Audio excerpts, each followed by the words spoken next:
Hello and welcome back to another episode of the Blue is the New White podcast. Got another KickAss Career ambassador joining us today, an apprentice powerline technician that is intent on succeeding in her own right, Miss Mackenzie Gillan. Like me, Mackenzie hated class in high school. She spent most of her time playing hockey until a few unfortunate injuries caused her to take a good look at her future. Fueled by an intrigue for hands-on work and how electricity is delivered to your home, she landed on powerline technician. Mackenzie's always looking for opportunities to improve, so after her apprenticeship was delayed due to COVID, not canceled, but delayed, she used the extra few months that she had to finish out college. As for her definition of success, being able to have the confidence and the abilities to be completely self-reliant and choose how she lives out her days. Inspiring words from an inspiring person in this week's episode. And as always, this show's not monetized and we don't run ads. We rely strictly on word of mouth from our listeners to further the mission. So if you enjoyed this episode, please take a moment to rate it, review it, and share it. The future generations of trade people depend on it. On you. So thank you again and enjoy this episode of the Blue is the New White podcast with Mackenzie Gillan. Welcome back to another episode of the Blue is the New White podcast. Mackenzie, welcome to the show. Thank you for having me. Absolutely. I'm super excited about our conversation today. So to get our audience familiar with who you are, why don't you go ahead and give us your story, your background, kind of how you got to where you are today. All right. So my name's Mackenzie, and I'm about to be an apprentice powerline technician with Hydro One. I also volunteer with KickAss Careers and Women of Powerline Technician. So a bit about my background. Growing up, I really hated being in class, but I was really sports kind of motivated. So my parents really really helped me excel with hockey. And I would be on the ice 4 or 5 hours a day, going to extra training camps, traveling, even got to go play over in Budapest when I was 15. I'm from Canada, so got to go travel through the States quite a bit as well. And then all of a sudden I had a couple injuries playing, and then suddenly my marks started dropping, and I realized I really hate school and hockey isn't going to pay the bills for me. And kind of had to do a midlife crisis in high school. So towards the end of my high school career, my dad told me maybe consider the trades. I was kind of wanting to go towards first responder route.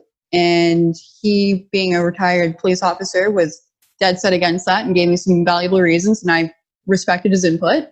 So I started looking into some different trades, and I had made a list of everything that I want to find in a job, such as traveling, pension, benefits, good paying, something I can work with my hands, don't have to sit at a desk. And I scrolling down a list of college programs and found Powerline Technician and had never heard of it.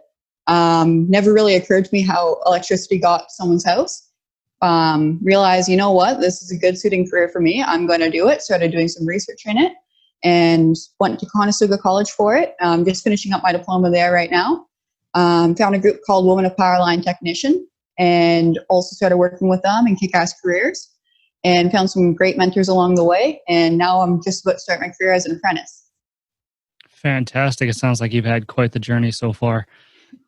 That's really awesome. And a lot of things that you said really resonated with me. I was just like you in high school. I really hated it. I really hated going to class. And, I was that kid that I got good enough grades, right? But every time the teacher looked over at me, I was asleep at my desk. I paid just enough attention to not fail. You know what I'm saying? Yeah.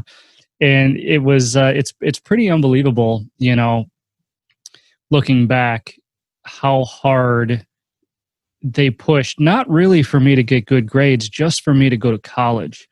And I was very vocal about, hey, if I hate high school this much, I'm going to hate college too. I don't want to go. And to the dismay of my teachers and my counselors, of course, they had me in their office every couple of weeks senior year trying to convince me otherwise. But obviously it didn't occur to me till later, till I got into the trades, really, that, I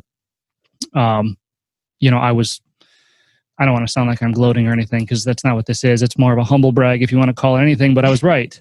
I mean, you don't need college to succeed, but that's the narrative that we're all taught these days, right? Did you feel that same thing in high school? Oh, absolutely. I went to 3 high schools growing up. I moved around a fair amount. And definitely in the first 2 that I went to, it was you need a university degree. Even college was looked down upon to quite a few of my friend groups. And it was you need to be going to the top school, and nobody ever thought about the outcome. But I think what it is that first you kind of have this narrative on TV that you see that you need a college degree, what we portray in the media, as well as also anyone that loves you and cares for you wants you to be successful in life, and they're only going to do what they know how. If you're taking guidance counselors and teachers that went to teachers college and university and that's how they became successful, they're going to want to see their students succeed, but maybe they hadn't taken a trade. They don't know there's other options out there. Yeah. They're afraid of the unknown.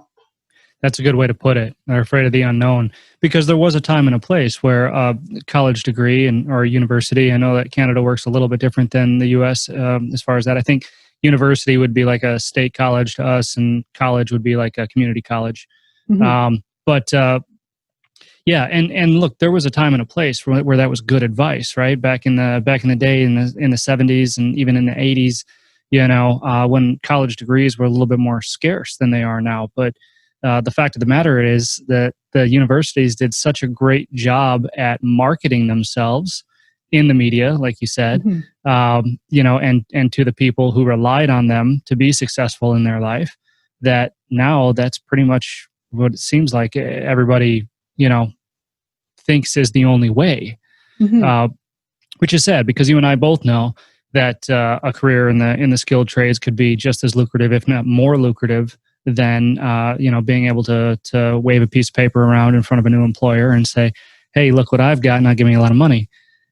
So it's just interesting to me. I'm a little curious how you were able to kind of sway from that mindset, how you didn't get caught up in it. You know what I'm saying? What was your perception of the skilled trades in high school? So there was a point where playing hockey, the school had a hockey team, and at my second high school, and the coach was a woodshop teacher. He would always try to convince some of the girls on the team to go join woodshop. And he almost convinced me at one point, but one of my friends said, like, "Hey, no, you're going to get bad reputations because you're going to be the only girl in that class." Now, when you're more worried about what your friends are thinking versus your future, at 14, 15, 16 years old, you're going to listen to your friends because they know everything.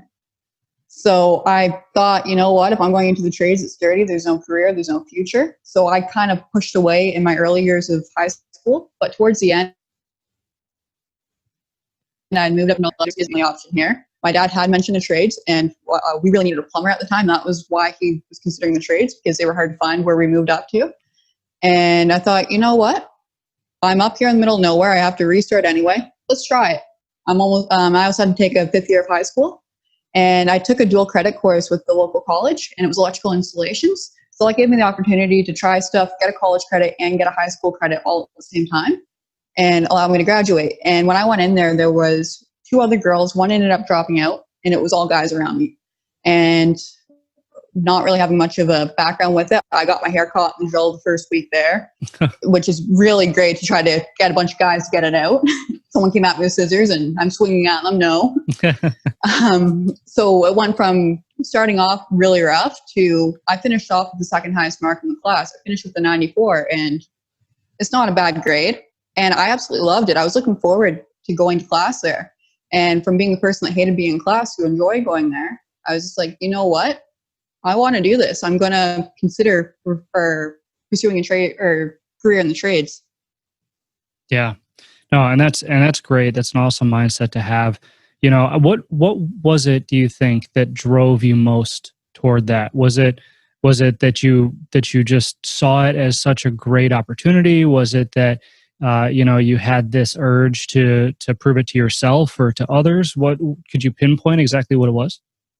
It was, I've exhausted all of my resources for trying one way, and that the university pathway just wasn't for me.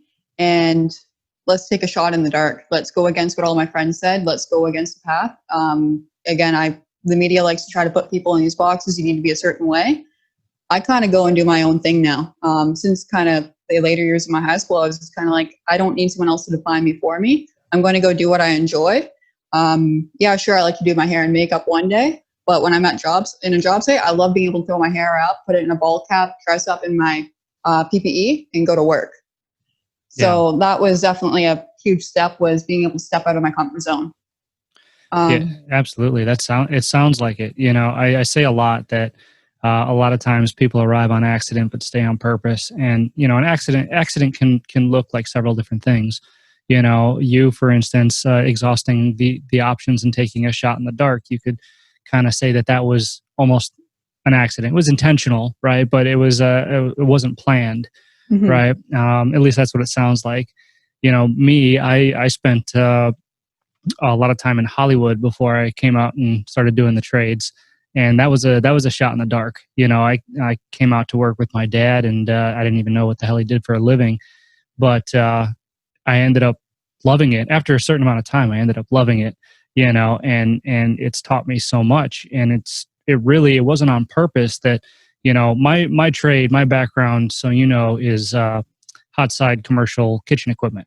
So my company does HVAC and refrigeration and stuff like that. But me in particular, when it comes to ovens, fryers, stoves, that kind of stuff, that's my forte. And never in a million years that I think that's what I would be doing. But the opportunities that it's allowed me in the years Mm-hmm. that I've been doing it, I mean, unbelievable. And I just kept thinking to myself, if people only knew, if people only knew what what this path could lead toward. And that's kind of what I try to push, is that there's not one single definition of success, right? Everybody has their own definition of success, and it's up to them and only them as to how they can achieve it.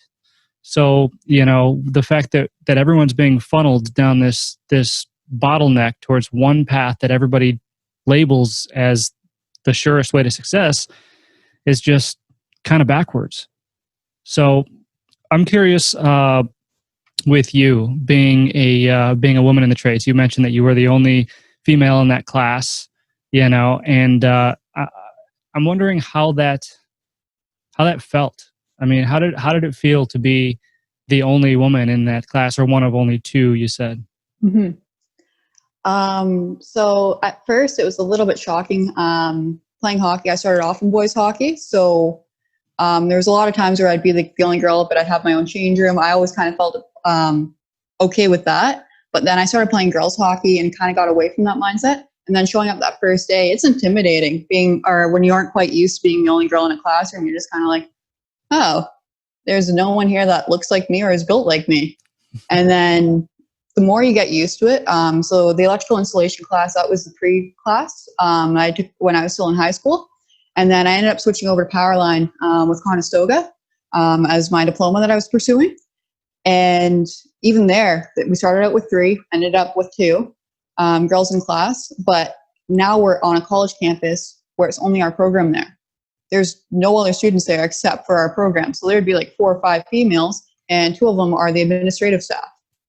So it's a little bit different at first, but once you get used to it, once you realize, okay, like there aren't going to be a whole lot of other people like me, you start talking with the guys. I don't have a problem with it whatsoever. It's just a little bit of an adjustment, and you grow a thick skin. Most of the guys are pretty good. Sometimes you do have a few problems, or there aren't some people that are too happy about seeing you there. But for the most part, if anything, I find a lot of the guys on a job site will kind of see me as like a daughter or like a sister. I remember on one of my co-op terms, I was going out to go grab some tools, and it was raining out, and the guys were all walking outside without rain jackets on, the other apprentices. And they were like, oh, like whatever, like see ya. And I'm walking outside without a jacket on, and 3 of the guys that had a daughter my age are like, stop, go put a jacket on, come back out. You aren't getting sick. And I'm like, all right. So That's great. I mean, that sounds fantastic. Almost like they took you under their wing a little bit. And, it always helps when you have people around you that want to see you succeed, which is great. What would you, I imagine, I mean, obviously I'm not a woman, so I can't say for sure, but I imagine that this is something that goes through women's heads a lot when even considering a career in the trades. So what would you say to a young woman who is considering a trade, but is maybe hesitant because of the simple fact that she is a woman? I would say don't let that stop you, even for young men.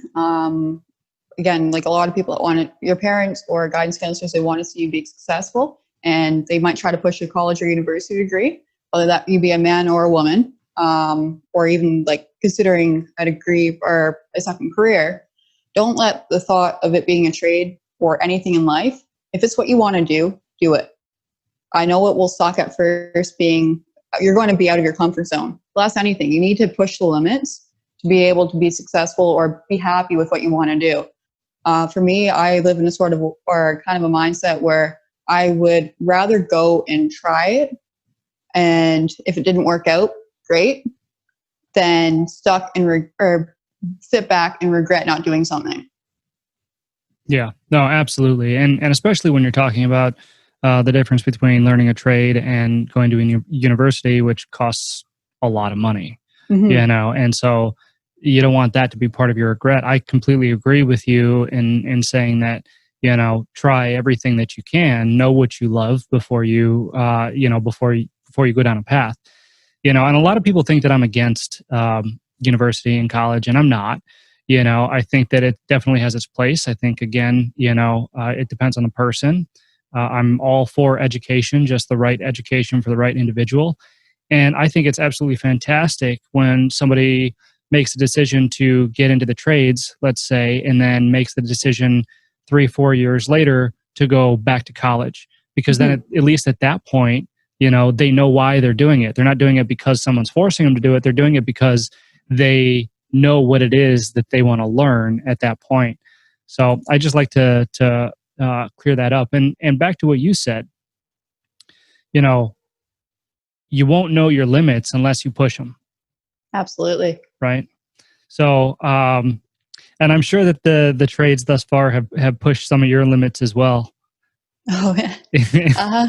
You're always expanding, you're always learning, and you're always going to expand your limits. So you hit a new limit and you just find a way to keep pushing. Yeah. Can you recall any specific challenges that you had to overcome? There are some where, well, obviously I'm only 5'5", and typically when people picture a powerline technician or a lineman, as they're better known as, you picture this big 6'5" dude that's going to come and just turn your power back on. So when I go to grab some PPE, stuff doesn't always fit me right. I'm trying to work with rubber gloves. Size 9 is typically the smallest size that manufacturers make, unless you get custom gloves. So in the college classes, when we're trying to learn different techniques, I'm trying to work, and my fingers are only coming up like there's like this much extra of like the rubber glove. You're trying to like use your fingers like chopsticks up in the air. Or when I was doing tower painting, the small suits, I did tower coating over in New Brunswick, Nova Scotia for one of my co-op terms. And we're literally painting the towers, and the coveralls that we wear over top so you didn't get covered in them. The small ones, I use them. And then when they're all up, they only order big sizes. So I'd be getting caught and everything. And I'm like, well, this sucks. So I'd be duct taping myself up. I'd say that's definitely a unique challenge. One of the best ones I've heard yet. That's fantastic. So we were talking before the show, and if you don't mind me saying, you said that you used this opportunity with COVID, and I'd say opportunity with a grain of salt. Obviously, opportunities is something that we have to look for in situations like this. But you were able to complete your college courses. Is that right? Yes. So I had received a job offer with my sponsor or employer. And I was supposed to start back in April. Now, due to COVID, they had to shut down their training center early on, and now we're just kind of working on getting back in there. So it just kind of postponed my start date. Still have a job to go into down the road, but I was thinking, all right, we don't know when this is going to end. Let's see if I can finish off college. I have 1 semester left. It's a diploma. A lot of utilities up in our area are requiring the diploma for you to even enter, or even down the line if I want to apply for. I don't see myself wanting to go into an office down the road or switching roles. I love what I do. But let's say something happens, because we can never predict the future. Let's just go finish it. So I used COVID as an opportunity to go back to college. and finish it off, and also being able to do some practical stuff and under like a controlled environment. Our yard isn't live, so I was able to practice a couple techniques and actually learn quite a bit and little skills that I'm going to use for the next 30 to 35 years of my life. So for me, the extra money and the time was worth it. Yeah, absolutely. And that's exactly what I say when I mean that, you're able to kind of choose this. And correct me if I'm wrong, but in Canada, most trades, you still need to have classroom experience, right? In the form of college of some kind? Yes. Okay. So not always to get in. The pre-trade class, depending on the employer you get on with, you can actually use some of your time in college towards your apprenticeship. For my situation, I can't. But for someone that knew absolutely nothing about the trade to where I am now, I'm not an expert by any means. I'm still fairly green. But to take me from not even knowing what I was getting into to being able to walk into a job interview confidently, or go on a job site and confidently grab the right tool and material and pass it to my journeyman is huge.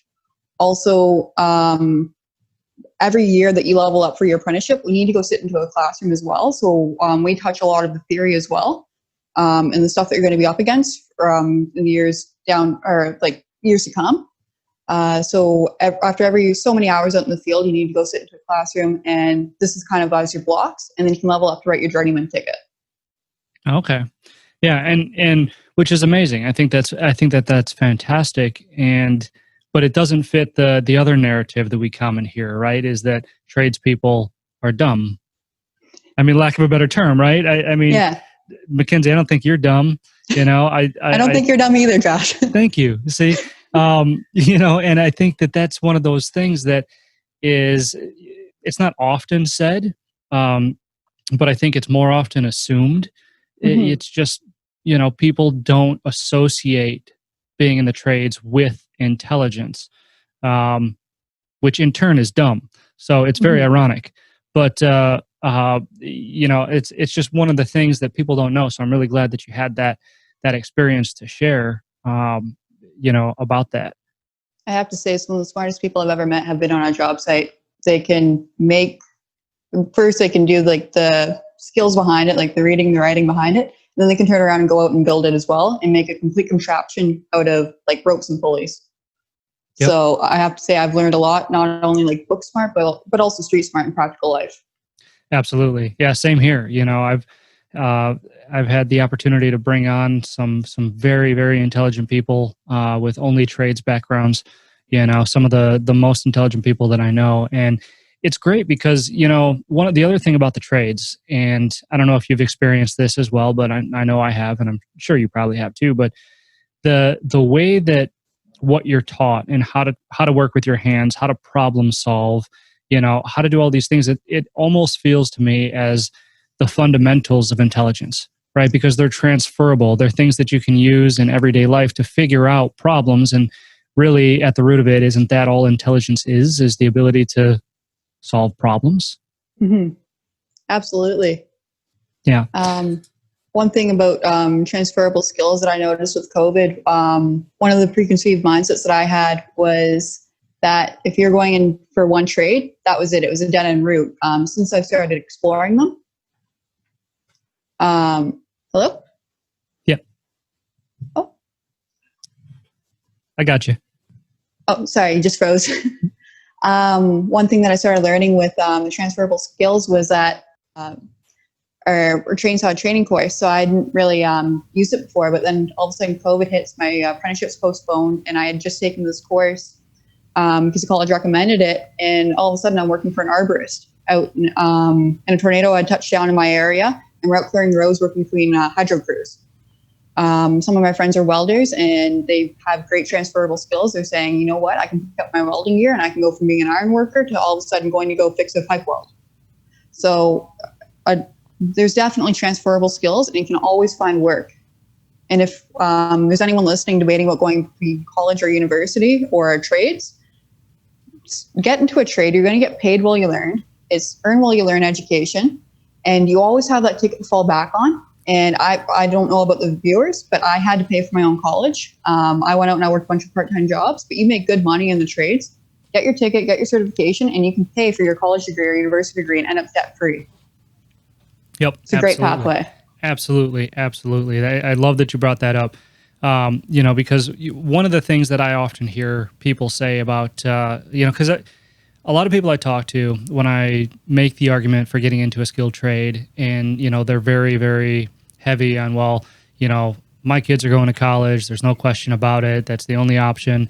One of the things that they say is there's no better form of job security than having a college degree.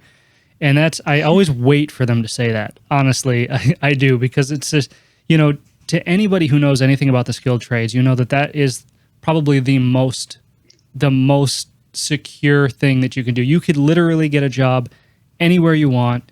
And like you said, with the transferable skills, a lot of these trades, I don't want to say are interchangeable, but you can already develop the fundamentals of one while working in another. Absolutely. So you have a head start. And I mean, and as opposed to, college degrees where who knows what kind of career, who knows what job you're actually going to end up working. And the same sense of security isn't there. It isn't there. If you're an expert at, inputting data in Excel spreadsheets, it's going to be a completely different experience for you when looking for work than if you know how to lay pipe, right? Or fit sprinklers, And who's going to say Excel's around 10 years from now? At least when you're working out in the trade, you're always adapting to the tools in front of you, and you're always learning every day on the job.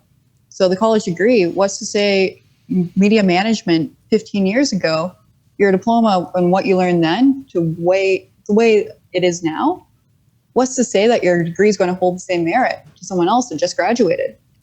Absolutely. That's a very good point. And I'd venture as far as to say not even 15 years, but in some of the fields of study right now, like technology and things like that, even marketing, what you learned on day one could be obsolete by the time you graduate. With the advancement of technology, and on a parallel topic, talking about the skilled trades, you learn every single day, and you're forced to adapt every single day to the new equipment in front of you, to the new tools in front of you, to everything within the industry that's constantly advancing. Yeah. What I like to tell students is that, like, this is your classroom. I'll ask them to show me a photo of it, and then I'll show them a photo of my classroom or my office. You just need to change the mindset of what you see on media and what you see on TV for being in office to the outdoors, a pole line, a tower line. Yep, absolutely. Curious about that, actually. What made you choose powerline technician? I'm sorry if you already answered this, but I don't think I asked you straight No, I don't out. think I did. No. So when I realized that I exhausted all of my resources going to university and that wasn't the right pathway for me, I was just like, well, I need a way to pay the bills. What am I going to do? So I thought maybe first responding. And my parents' father's retired RCMP. So he saw some of the not so nice sides of being a first responder. And I respectfully accepted his feedback and kind of leaned away from first responding. And what I did was I sat down and I wrote out a list of things that I wanted to do from a job. Because if I'm going to spend most of my life working, I want to enjoy what I'm doing. So I wrote down, I want to make good money. Powerline technicians make good money. I want something that's going to be reliable, pension, benefits. Eventually down the road, you might want to have a family or be able to take care of your loved ones. If you ever get sick, I also want to be able to travel. I travel a lot for hockey, and I loved it. I love being able to experience different cultures. Let's try to find a job out of nowhere that I can travel with. Also, it's highly recommended that you get outside every day, at least an hour. So I thought, you know what? I want a job where I can work outside. I want a job where I can work with my hands, physical strength in a team environment, all these sort of things. And maybe if I can, some sort of first responding. I like to help people, so let's try to help somebody out. So I wrote down this list, which I thought was impossible to find with a job. And I started scrolling through college programs just on a list out of a whim. And I remember looking at one of the college programs, and it was powerline technician. And I'd never heard of it. And I'm like, well, what is it? So I started looking at like all of the requirements of it. And they're like, well, be prepared to travel because, well, if you're working on a pole one day, if you fixed it, great. Now you need to move to another job site. The money was good. Also helping people out. If there's ever I've heard some people kind of call it as the unwritten first responder. If there's ever a car accident and takes out a hydro line, you need to de-energize the situation. Because I can guarantee you the first responders, you don't want to be running in there if there's still electricity running through and it's not safe. Also, if it's hurricane season right now, I heard there's a few on the way on the East Coast of North America right now. You see people traveling from all over to come down and restore the power. And the more I started reading about it, it was a team environment. You need to be able to communicate. You're working as a group, hands-on. You're going to be outside every day, whether you like it or not. And the more I started reading about it, the more I loved it. So I kind of went behind my parents' backs and started applying to all these programs. And my dad had asked me if I had finally decided on a college program, and I told him powerline technician. He kind of walked away. He's like, oh, that's weird. I'd never heard of that. And about a month later, he came back and he said, you applied for powerline technician. You mean lineman. He's like, no way in hell is my daughter being a lineman. And I was like, well, as a good, healthy, like father-daughter relationship is, I like to test boundaries as a daughter. I like to ask why. I'll challenge him. And he just kind of looked at me. He said, you're a girl. And I was just, what do you mean? Yeah, I'm a girl. We kind of discovered this a while ago. He said, well, that means you can't do it. And I'm like, well, you come up with a better reason. And I'm going to go find some other women that do this. And he just kind of looked at me. He's like, all right. And he walked away and I walked away and I'm sitting there. And I'm like, well, shit, now I need to find some more women that do this job. So I turned to Google, being the Gen Z that I am, pulled it up and I typed woman in powerline technician. And sure enough, there was this group called Woman in Powerline Technician. Popped right up and there's a Facebook group chat. So I sent them a message to request to join. And little like 17, 18-year-old me, I'm like, I just like asked to join, like kind of threw my phone away. And I'm like, this is kind of like sliding into the DMs or something, like or sending like a risky text message. And they asked me and they're like, well, why do you want to be here? And I'm like, well, these are all my reasons. I'm applied to college. Can you guys help me out? I told my dad that like, I need to find some more women in the trade. They're like, well, we've got a few of those here. So they ended up having a networking event at a Blue Jays game. I went down, met some ladies. I actually met the first lady to graduate my college program, like be accepted and graduate. Allison, she's a great person. And then she was giving me some advice about taking a college program, sold me some of her old textbooks. I was working at a brewery at the time, trading some beer for it. Great trade-off and got a lot of great information and made some new friends and never looked back. Yeah, that's incredible. That's really cool, and probably one of the more detailed ways that I've heard that somebody picked a career. So hats off to you on that. That's fantastic, and it sounds like, I mean, you really gave it a lot of thought, and it was a very practical decision, both for both economically and personally for you. So that that sounds really great. On a side note, I actually, I don't know if you've listened to the episode yet or not of me with Mike Mayberry. He goes by HVAC Reefer Guy, but he has a clip in there in the second episode I did with him about how he views tradespeople as an extension of first responders. So when you're talking about that, it really resonates with me with that episode, because exactly like you said, whenever there's a natural disaster or a national crisis or something like that, yeah, you have the paramedics, you have the police, you have all of these people that can join to get to the scene, but right behind them are the linemen, and the brazers and the glazers, and I mean, these people don't realize the impact that the trades have on the community. Absolutely. Everything around you is built by a tradesperson. That's it. You can't throw a rock in this world without hitting something that was built by a tradesperson, right?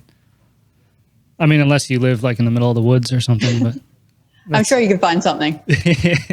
Yeah, right. So yeah, no, I thought that was really interesting, especially since that was the line of work that you originally, considered. It's funny that you kind of got into a career that can be regarded in such a way. Went full circle. That's right. So I'm curious, this is something I love to ask everybody. What do you think is the biggest lesson that the trades have taught you thus far? The biggest lesson the trades have taught me so far is how to be adaptable and how to, life will continuously throw curveballs at you. It is how do you handle them? Whenever you go to a job site, you have a great plan, everything's all set out, you got your material, you walk right up and suddenly there's a Mercedes parked underneath the pole. It's always a Mercedes too. Or something's always going to come in the way, or suddenly the material isn't delivered on time. How are you going to take that, absorb it, and handle it? Look at COVID. It's a terrible situation. There's a lot of people that lost their jobs. My job's been postponed. I took it as an opportunity. I got a chainsaw ticket with not a whole lot of experience. I wanted experience, worked with an arborist, got out on the saw, got out on a job site, and also I was able to finish off my college diploma. Life will throw a bunch of curveballs at you. You can't predict it. There's no rhyme or reason for it. It's how do you handle it? How do you adapt it? And how do you keep moving on? Well said. Well, very well said. I think that's a huge lesson of the trades, and I think that people need to know that that's the case. Sorry, I'm just finishing up my notes here. Wow, so that man, that is super interesting. So I'm curious how you got involved with KickAss Careers.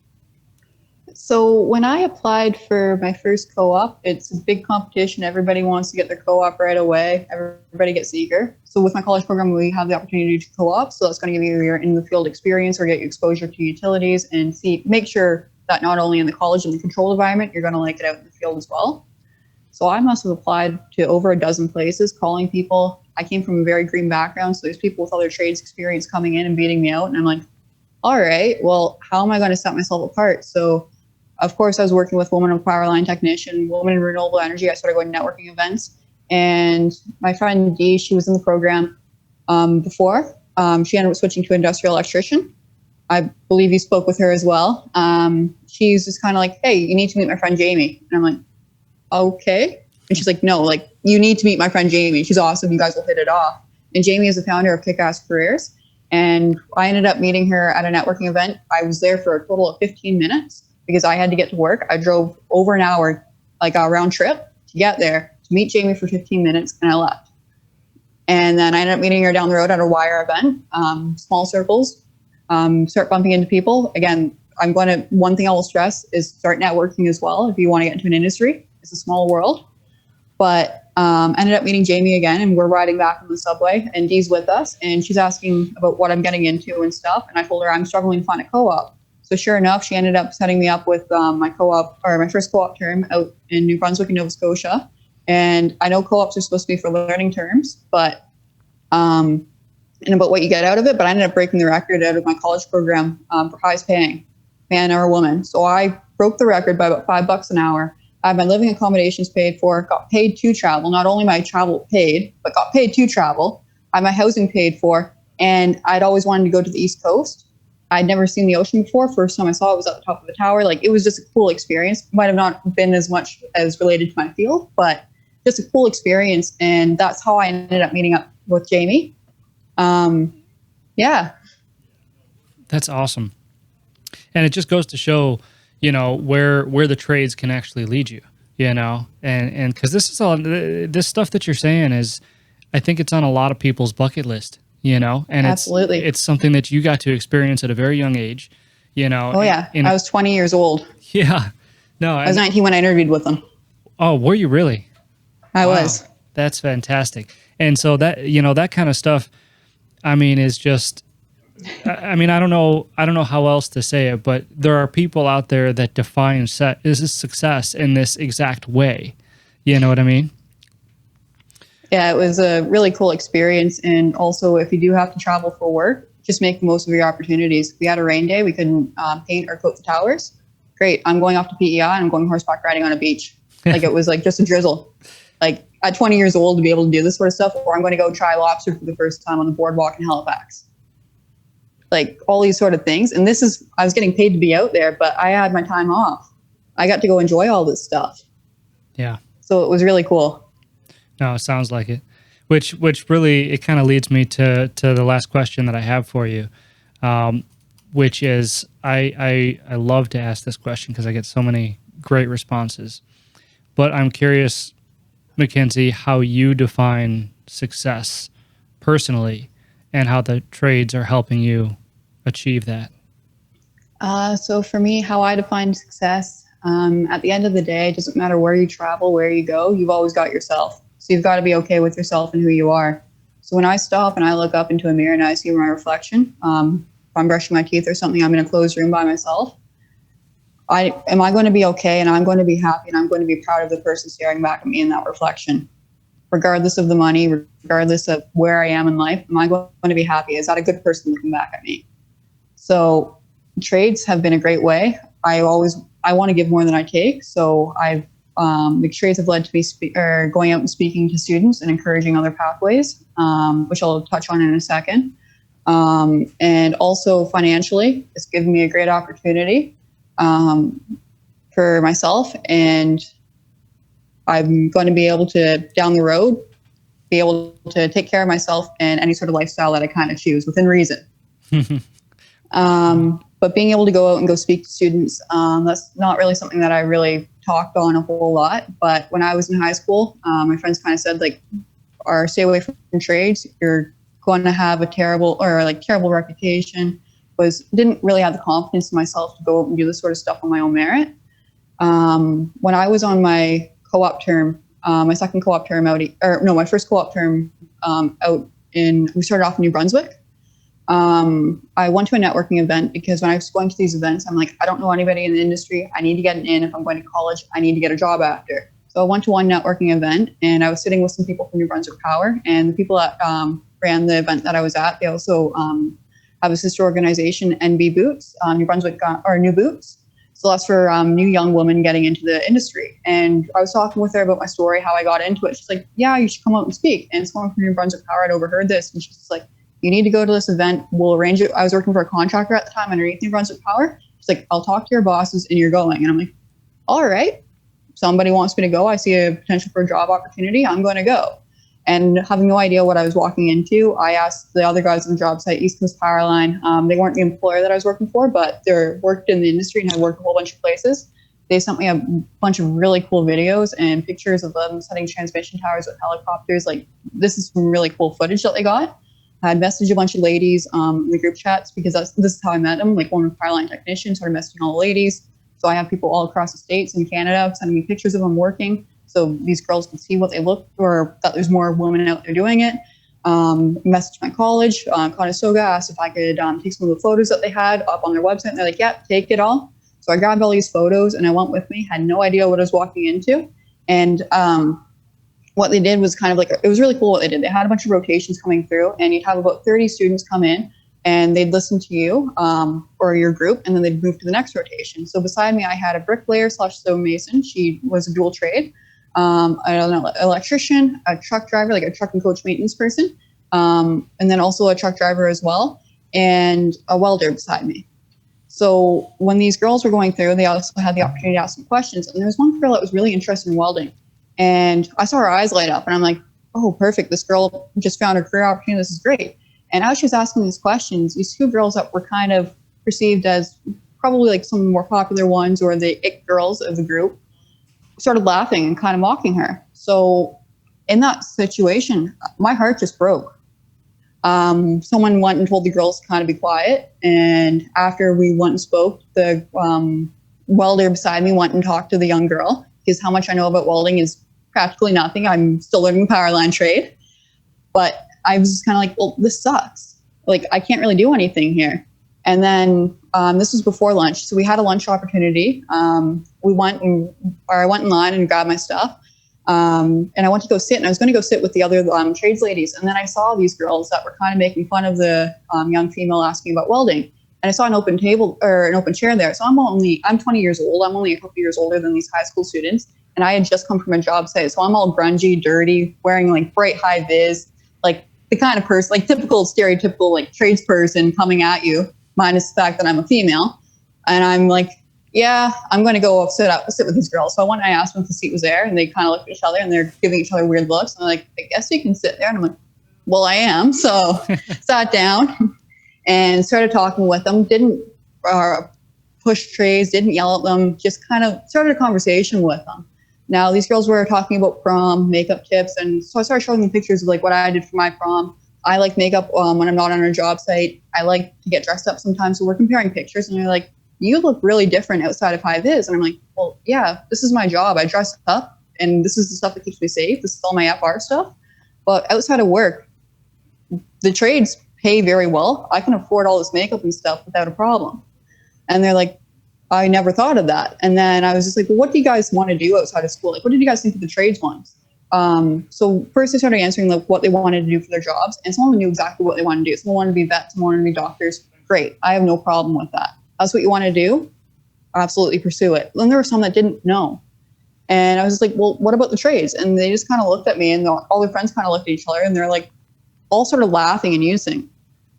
And I'm like, okay, what's going on here? Like, somebody speak to me. And they started asking all these questions. Well, aren't the trades dirty? Aren't there only men on job sites? Aren't you uneducated? Don't people think you're stupid? Aren't they dangerous?